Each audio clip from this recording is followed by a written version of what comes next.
Hello, this is week 5, and this week we're going to talk about developmentally appropriate expectations. This is such a big deal when it comes to classroom management. And this is where a lot of teachers make the biggest mistakes. Their expectations for their classroom are completely different from what they should be. Always remember, when you're working in early childhood and you're teaching pre-K, kindergarten, first grade, these are very young children. They still believe in Santa Claus and the Easter Bunny. And your expectations for them have to be along those lines.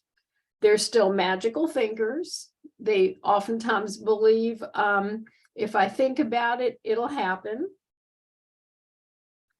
They have extremely short memories.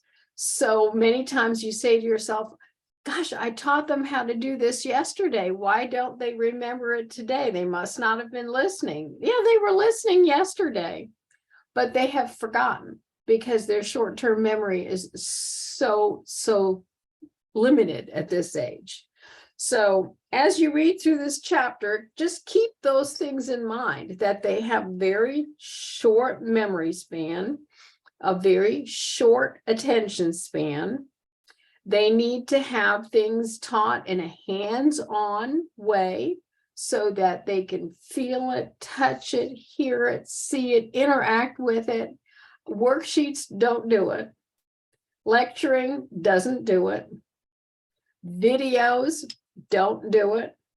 They have to experience it in order to learn it well enough to remember.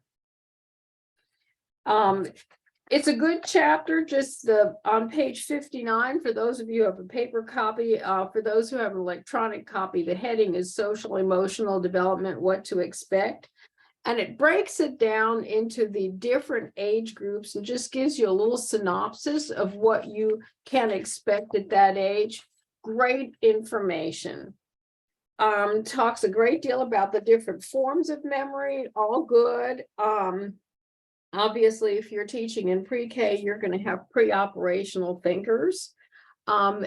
When they describe things, they're going to be very focused on just the outside physical aspects, versus the older children, say the first, second, and third graders, who are more concrete operational thinkers, and they'll be able to focus more on things that you can't see, such as where a 4-year-old would say, my daddy is big. The 6-year-old might say, my daddy is smart. Those are two different ways of describing. One is much more related to just the outside characteristics. As they age through this early childhood group, you can expect to see some advances in self-control, postponing satisfaction, wait time. So these are all really great things to read through. Tolerance of frustration. It has a good section on pro-social behavior and what to expect. So make sure you pay close attention to that. Empathy, that's another thing that you're really going to work on, and that comes with their development.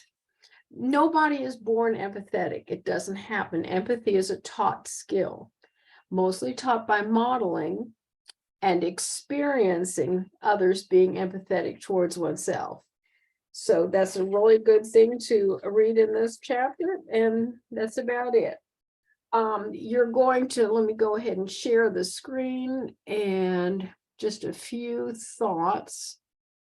Make sure you go to learning modules, week 5, and I just have a few things on here. One of the hallmarks of this age group is that everything's on purpose.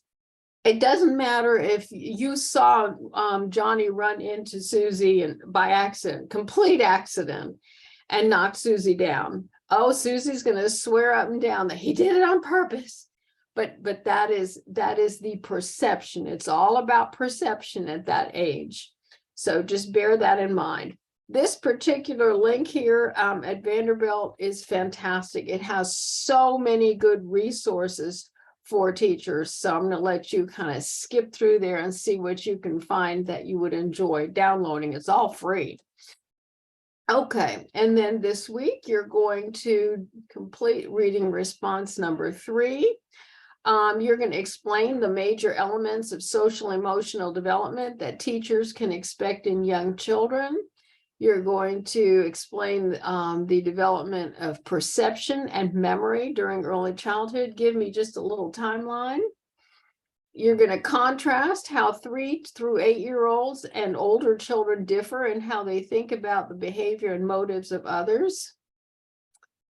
And then you're going to explain the major elements of self-control and pro-social behavior, kindness and cooperation, which teachers may expect in young children.